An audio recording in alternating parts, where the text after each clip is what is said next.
Hello दोस्तों, स्वागत है हमारे यूट्यूब चैनल मैथ जी में। तो कैसे हैं आप सब लोग? उम्मीद करता हूँ आप सब लोग अच्छे होंगे। तो चलिए, हम द्वितीयक रैखिक समीकरण के युग्म के जो लास्ट क्लास में देखे थे उससे सीरीज को आगे बढ़ाते हुए आज हम देखेंगे कि जो रैखिक समीकरण युग्म होता है उसके हल के कितने विधि हैं और किस तरह से उसका हम सॉल्यूशन निकाल सकते हैं, मतलब किस तरह से हम उसको हल कर सकते हैं। ठीक है ना। तो लास्ट क्लास में मैंने आपको एक ग्राफ के माध्यम से बताया था। ठीक है ना। अब उसको और दो टेक्निक होते हैं सॉल्व करने के। ठीक है, जैसे कि इसमें देखते हैं कि लिखा है कि रैखिक समीकरण युग्म के हल की विधि। तो आपको यहाँ पे दो विधि मिलेंगी। ठीक है ना।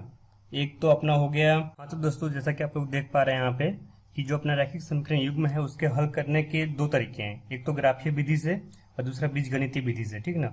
ग्राफीय विधि को हम इंग्लिश में बोलते हैं ग्राफिकल मेथड, जिसमें हम ग्राफ ड्रॉ करते हैं ग्राफ पेपर पे। ठीक है ना। एक्स एक्सिस वाई एक्सिस का जो बताया था हमने लास्ट क्लास में वो हो गया ग्राफीय विधि, ग्राफिकल मेथड। दूसरा होता है बीज गणितीय विधि यानी कि अलजेब्राइक मेथड, जिसमें हमें बेसिकली क्या होता है पेन पेपर से उसको सॉल्यूशन करके हल करके बाकायदा उसको निकालना पड़ता है। ठीक है ना। तो अभी देखिए इसमें देखते पहले। तो देखिए ग्राफी विधि में क्या है। ग्राफी विधि में आपको दो तरह से, ये हम यूज किस लिए कर रहे हैं, ग्राफी विधि हो गया चाहे बीजगणितीय विधि, कोई भी जो द्वितीय रैखिक समीकरण दिया गया है उसके हल निकालने के लिए कि उसका क्या हल होगा, क्या उसका सोल्यूशन मिलेगा। ठीक है ना। तो अगर हम ग्राफी विधि से जाते हैं तो हम दो प्रकार के हमें हल मिलते हैं। एक तो होता है संगत, दूसरा असंगत। ठीक है ना। संगत को बोलते हैं इंग्लिश में कंसिस्टेंट और दूसरा असंगत होता है जिसको इंग्लिश में बोलते हैं इनकंसिस्टेंट। ठीक है ना। तो ऑलरेडी कंसिस्टेंट का मतलब ही होता है कि हल है, जो अपना पेयर ऑफ लीनियर इक्वेशंस दिए गए हैं, रैखिक समीकरण के युग में दिए गए हैं, उसके हल हैं, यानी कि वो संगत है। और अगर हल नहीं हो तो हम उसको सीधा बोल देंगे कि वो असंगत है। ठीक है ना। तो आपसे एग्जाम में क्या करेगा कि दो पेयर ऑफ लीनियर इक्वेशंस दे देंगे। ठीक है ना। आपको यानी कि रैखिक समीकरण के युग में दे देंगे आपको दो, और उससे आपको पूछेगा कि ये संगत है कि असंगत है, इसको आपको पता लगाना होगा। तो ये आपको एक ग्राफीय विधि में इसको पता लगाने का तरीका होता है। ठीक है ना। और इसमें देखिए संगत में अपने को दो तरह के हल मिलते हैं, हल भी हैं तो दो तरह के मिलेंगे। एक तो अद्वितीय हल यानी कि यूनिक सॉल्यूशन, यानी कि इसके एक और मात्र एक हल होंगे। ठीक है ना। और दूसरा है अनेक हल, इन्फिनाइट मेनी सॉल्यूशन बोलते हैं इंग्लिश में जिसको, यानी इसको बहुत से हल होंगे। जैसे कि अपन जो पैरेलल वाला जो आया था उसमें बहुत से हल थे, कोइंसिडेंस जो था। ठीक है ना। तो इसको हम लोग देखेंगे आगे वन बाय वन करके। अब अच्छा, जब बीजगणितीय विधि जब आएंगे तो इसमें आपको तीन तरीके से आपको मतलब कि इसको सोल्व करना होगा। एक तो है प्रतिस्थापन विधि जिसको बोलते हैं सब्स्टिट्यूशन मेथड इंग्लिश में। फिर दूसरा है विलोपन विधि जिसको एलिमिनेट करते हैं हम, एक्स या वाई को एक से एक को एलिमिनेट करके ऐसे निकाल फिर इसका हल निकालते हैं, एक्स वाई का मान निकालते हैं। ठीक है, तो यही एलिमिनेशन मेथड हो गया। फिर एक है क्रॉस मल्टीप्लीकेशन मेथड जिसको ब्रज गुणन विधि भी कहते हैं। तो ये सारे अपने को ये पूरा ही जो है हल सॉल्यूशन रैखिक समीकरण के निकालने की, ये सारे आपको पढ़ने होंगे और इतना ही है इस चैप्टर में, और ये काफ़ी इंपॉर्टेंट टॉपिक है तो आपको इसको अच्छे से करना होगा। ठीक है। तो फिलहाल हम वन बाय वन आगे बढ़ते हुए ग्राफी विधि से स्टार्ट करते हैं अपन। उसके बाद धीरे धीरे जो अपना है बीजगणितीय विधि के तीन जो मेथड है उसके अलग अलग तरीके उसको देखेंगे। तो चलिए आगे बढ़ते हैं। तो दोस्तों मान लेते हैं दो रैखिक समीकरण युग्म लेते हैं, रैखिक समीकरण लेते हैं, जैसे कि a1x जोड़ b1y जोड़ c1 इक्वल टू 0। ठीक है। दूसरा दिया है a2x plus b2y plus c2 equal to 0 दिया है। ठीक है। ये हमारी दो रेखाएं हो गई। ठीक है, दोनों रेखाएं हैं, यानी कि बेसिकली इसको हम क्या बोल सकते हैं, रैखिक समीकरण युग्म। युग्म मतलब जोड़ा। ठीक है ना। तो दो रैखिक समीकरण है यानी इसको हम युग्म बोलते हैं। ठीक है ना। तो अब इस जो दो रेखाएं हैं ये दोनों क्या हैं, रेखाएं हैं ना, रेखाएं। तो ये जो दो रेखाएं हैं ये किसी प्लेन में यानी कि किसी समतल में यह तीन तरीके से रह सकती हैं। या तो प्रतिच्छेदित करें पहला, दूसरा संपाती हो यानी कि कोइंसिडेंस यानी कि एक के ऊपर एक हो। ठीक है ना। और तीसरा समानांतर हो यानी कि एक के साथ एक है उसके साथ में एक और लाइन जाए। ठीक है ना। तो उसको समानांतर। तो तीन तरीके से हो सकती हैं। ठीक है ना। क्या क्या बोला मैंने, पहला वाला प्रतिच्छेदित हो यानी कि प्रतिच्छेदित में जैसे एक लाइन ये हो गया एक लाइन ये हो गया, ये कहीं पे कट करिए, ये प्रतिच्छेदित बोलते हैं इसको। क्या बोलते हैं इसको, प्रतिच्छेदित।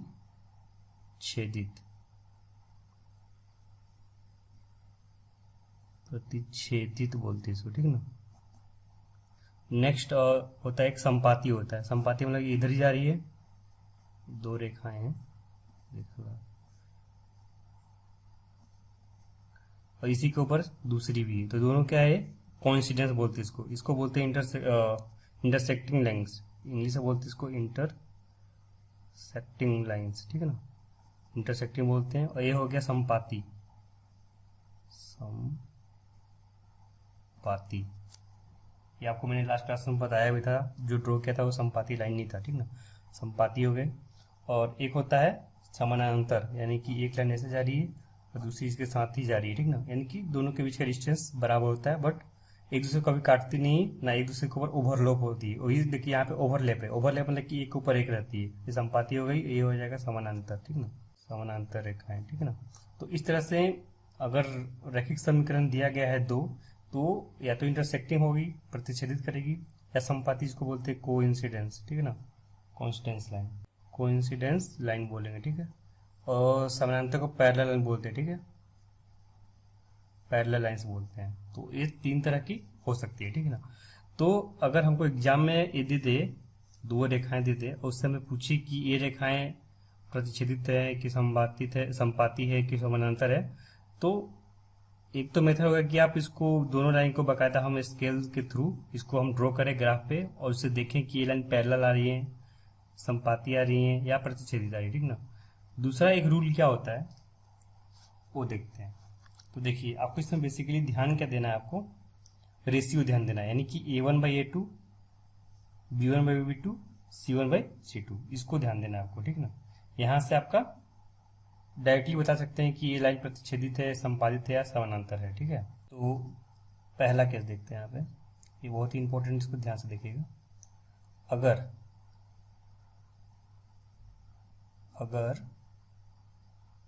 A1/A2 not equal to B1/B2, ठीक है। क्या बोला मैंने, अगर A1/A2 यानी कि x का जो कोफिशिएंट है और दोनों इक्वेशन में उनका रेशियो, और y का कोफिशिएंट यानी y का जो गुणांक है उनका कोफिशिएंट का गुणांक का रेशियो, दोनों अगर बराबर ना हो, तो हम डायरेक्टली बोल सकते हैं कि ये रेखाएं क्या होंगी। तो यहाँ से बोल हुई क्या कि रेखाएं प्रतिच्छेदित करती हैं, ठीक ना, प्रतिच्छेदित होगा, प्रतिच्छेदित, प्रतिच्छेद करती है, ठीक ना, करती है, ठीक ना। दूसरा क्या होगा, A1/A2 इक्वल टू B1/B2 हो जाए, इक्वल टू C1/C2 हो जाए, तो क्या होगा, रेखाएं समानांतर होगी, ठीक है ना, समानांतर होगी। तीसरा पॉइंट क्या आएगा अपना, तीसरा आखिरी पॉइंट, कि A1/A2 हो, B1/B2 भी हो, लेकिन C1/C2 बराबर ना हो। तो उस केस में क्या होगा अपना, सॉरी, ये जब सब बराबर होता है तो उस समय समानांतर नहीं होगी, संपाती हो जाएगी, रेखाएं संपाती होगी, ठीक है। हाँ, इस केस में क्या होगा, जब दो बराबर A1/A2 और B1/B2 बराबर लेकिन C1/C2 के बराबर ना हो, तो अपनी रेखाएं क्या होगी, रेखाएं पैरेलल समानांतर होगी, ठीक ना।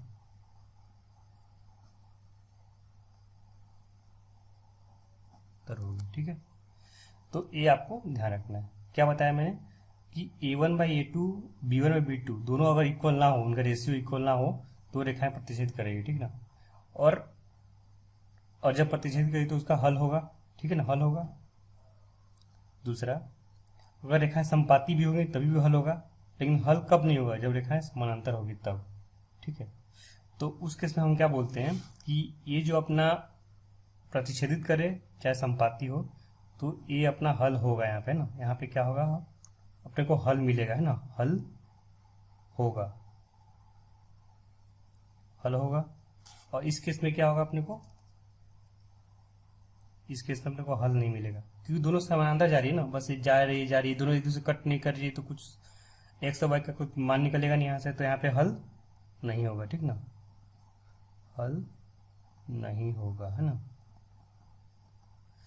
तो हम इसको क्या बोलते हैं, संगत हल होगा मतलब कि संगत, ठीक है, और हल नहीं होगा मतलब असंगत, असंगत है ना, असंगत, ठीक है। तो इस तरह से आपको संगत असंगत का पता चल जाएगा। संगत कब होगा, जब हल होगा। हल दो तरह के हो सकते हैं, या तो प्रतिच्छेदित करे, यानी कि प्रतिच्छेद करे तो एक ही जगह करेगा ना, दो लाइन तो हमेशा एक ही जगह कट कर सकते हैं, ठीक है ना। और दूसरा संपाती, मतलब कि बहुत सी जगह पे बहुत से हल हो, ठीक है ना। तो यहाँ पे हल है यानी संगत है, हल नहीं है असंगत है। तो इस तरह से आपको ये रेशियो ध्यान रखना है, ताकि आप एग्जाम में और डायरेक्टली इसको हल कर सके, ठीक है। चलिए अब इन चीज़ों को हम एक बार एग्जाम्पल से समझते हैं, ताकि अपने को ज़्यादा क्लियरिटी मिले कि कहना क्या चाहता है, ठीक ना। क्वेश्चन कैसे आएंगे एग्जाम में, कैसे उसको हल करना है, कैसे टैकल करना है। तो चलिए इसको एक एग्जाम्पल समझते हैं। तो एक एग्जाम्पल लेते हैं, जैसे कि अपने को एक इक्वेशन दे रखा है। पहला लेते हैं x-2y इक्वल टू 0, और एक और इक्वेशन दिया है 3x प्लस का 4y माइनस का 20 इक्वल टू 0, ठीक है। तो इससे हम कंपेयर कर लेते हैं। अब इससे पूछ रहा है कि ये इनकी रेखाएं कितने हल होंगे, ठीक है ना, या रेखाएं कैसे होंगी, प्रतिच्छेदित करेगी, संपाती होगी या समानांतर होगी। इस तरह से आपको ये इक्वेशन, दो इक्वेशन दे दिया, आपको पता लगाना, ठीक है ना। तो सबसे पहले आप क्या कीजिएगा, जो अपना स्टैंडर्ड इक्वेशन है, स्टैंडर्ड इक्वेशन क्या था, a1x plus b1y plus c equal to 0, और दूसरा था a2x plus b2y plus c2 equal to 0, ठीक है। तो उसमें से हम देखिए इसको कंपेयर करते हैं, क्या करेंगे, देखिए इसको हम मान लेते हैं, इसको ले लेंगे a1x जोड़ b1y जोड़ c1 इक्वल टू 0, इसको ले लेंगे a2x जोड़ b2y जोड़ c2 इक्वल 0। तो यहाँ से देखिए क्या आएगा, आप यहाँ से क्या लिखा सकते हैं, a1 कितना है आपका 0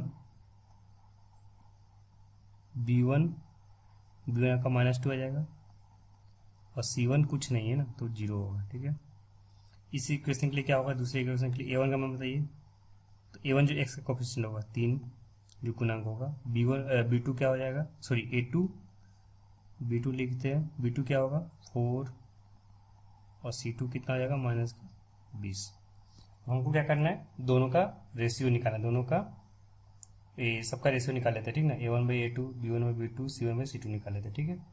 तो a1/a2 कितना आ रहा है 1/3, नेक्स्ट b1/b2 निकाल लेते हैं,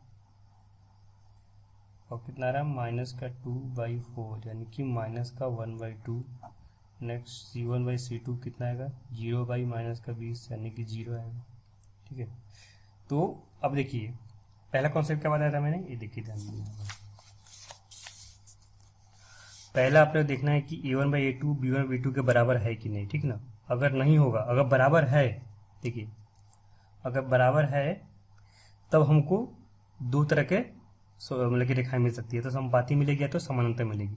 अगर बराबर नहीं है तब वहीं पे कह देंगे कि रेखाएं प्रतिच्छेदित है, ठीक है। तो देखिए इस केस में क्या है, इस केस में a1/a2 कितना 1/3 है, और b1/b2 कितना है -1/2 है, यानी यहाँ पे चूंकि a1/a2 not equal to b1/b2, तो हम यहाँ से क्या बोल देंगे, तो इसलिए रेखाएं जो दिया गया रेखा है दो अपने को, वो क्या है, रेखाएं प्रतिच्छेदित है, ठीक है ना, प्रतिच्छेदित है, ठीक है ना, प्रतिच्छेद करती हुई है, प्रतिच्छेदित है, ठीक है। तो इस तरह से आपको ये पता करना। और एक चीज और, प्रतिच्छेदित रेखाएं हैं तो उसके कितने हल होंगे, केवल और केवल एक हल होंगे, ये भी बताया था मैंने। देखिए यहाँ पे क्या बताया था मैंने, ये देखिए ग्राफ में, देखिए यहाँ पे जब प्रतिच्छेदित होंगे तो केवल केवल एक हल होंगे, ठीक ना। तो इसका जो ये तो ग्राफ में हो गया प्रतिच्छेदित करते हुए रेखाएं, ठीक ना। बीजगणित रूप में इसके एक हल होंगे ना, तो इसके एक हल होंगे, जिसको हम बोलते हैं अद्वितीय हल, ठीक है ना, अद्वितीय हल, यूनिक सॉल्यूशन, ठीक है ना। इसको बोलेंगे इंग्लिश में यूनिक सॉल्यूशन बोलेंगे, ठीक है ना। तो इस तरह से आपको पता करना होगा, ठीक ना। चलिए दूसरा एग्जांपल लेते हैं यहीं पे। तो दूसरा एग्जांपल लेते हैं, जैसे कि अपने को दिया है 2x प्लस 3y माइनस का 9 इक्वल टू 0, ठीक है। और एक और दे रखा है 4x 6y माइनस का 18 इक्वल टू 0, ठीक है। चलिए इसमें हम सबसे पहले क्या निकालेंगे, ये अपना a1 होगा, ये b1, ये c1, a2 b2 c2 होगा, उसका मान लिख लेते हैं। पहले वाले में क्या है, a1 2, b1 3, c1 माइनस 9, ठीक है। नेक्स्ट इसमें देख लेते हैं, इसमें a2 4, b2 6, c2 माइनस का 18, ठीक है। अब दोनों का रेशियो निकाल लेते हैं, सबका रेशियो निकाल लेते हैं। तो a1/a2 निकालते हैं, कितना आएगा 2/4 यानी कि 1/2। नेक्स्ट b1/b2 निकाल लेते हैं, ठीक है ना। तो b1 3 दिया है, b2 6 दिया गया है, इसको काटेगा तो 1/2 आएगा।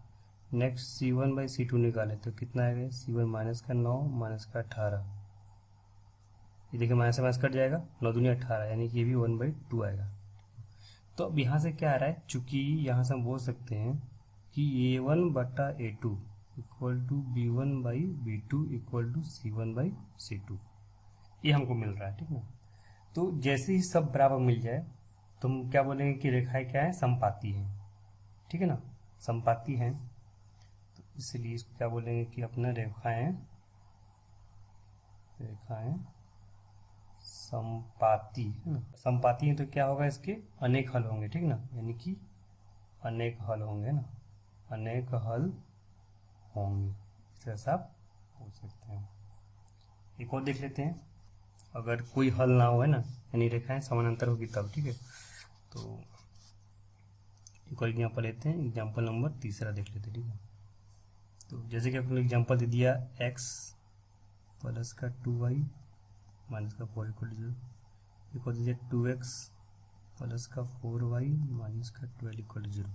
तो ये दो अपने को रैखिक समीकरण के युग्म पता है, ठीक है ना। अब इसमें पता करना कि रेखाएं कैसी हैं, समानांतर हैं, प्रतिच्छेदी से समपाती है, ठीक है ना, इसके हल हैं कि नहीं है, क्या हल है, ठीक है ना।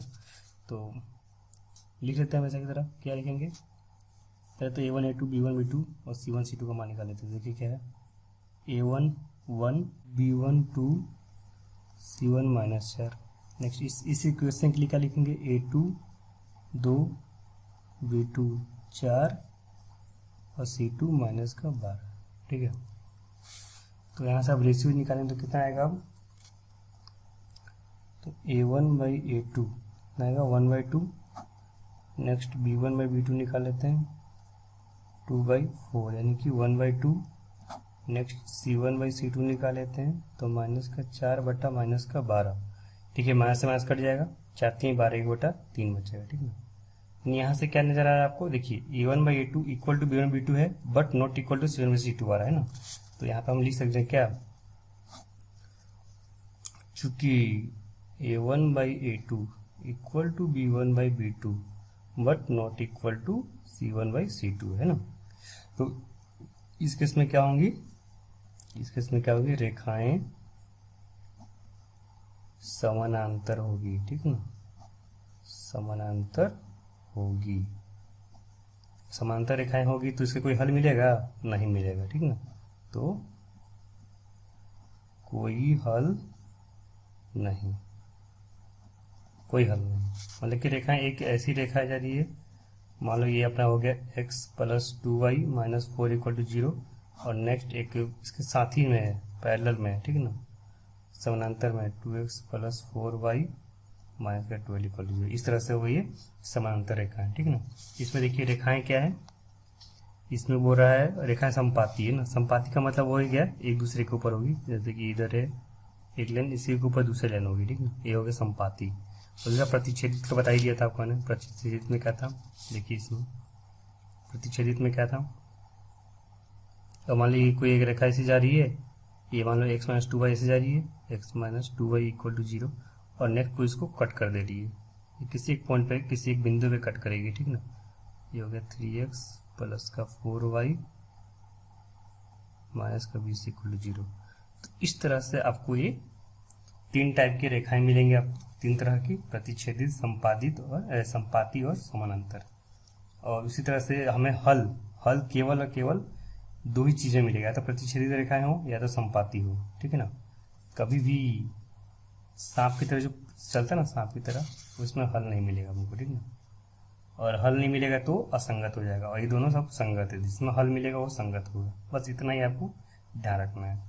तो दोस्तों उम्मीद करता हूँ कि ये वीडियो आपको बहुत पसंद आया होगा और चीज़ें को समझ में आया होगा, ठीक ना। इससे ज़्यादा आपको कोई कहीं नहीं बताएगा, कोई नहीं समझाएगा, ठीक ना। यही कॉन्सेप्ट है, बस इसमें इतना ही है। तो उम्मीद करता हूँ कि आप लोग इसको अच्छे से समझ गए होंगे। जहाँ भी आपको कोई डाउट है तो आप हमारा टेलीग्राम चैनल को ज्वाइन कर सकते हैं, वहाँ पे डाउट पूछिए, कोई दिक्कत नहीं है, हम आपको बिंदास उस पर रिप्लाई करेंगे, ठीक ना। अभी आने वाले लेक्चर में अपन बीजगणितीय विधि के जो तीन तरीके हैं, प्रतिस्थापन, विलोपन और बीजगणन, इसको देखेंगे। और उसके बाद अपन स्वाध्याय यानी कि प्रश्नावली के जो क्वेश्चंस दिए गए हैं उसको वन बाय वन एक एक करके पूरा देखेंगे, ठीक है ना। तो ये टॉपिक मैं बता दे रहा हूँ दोस्तों, बहुत ही इंपॉर्टेंट है परीक्षा एग्जाम पॉइंट ऑफ व्यू से, और आगे कोई भी कॉम्पिटिशन वगैरह आएगा तो उसमें भी ये काफ़ी इंपॉर्टेंट है, ठीक है ना। तो आप लोग इसको अच्छे से पढ़िएगा, ठीक है। Okay, thank you.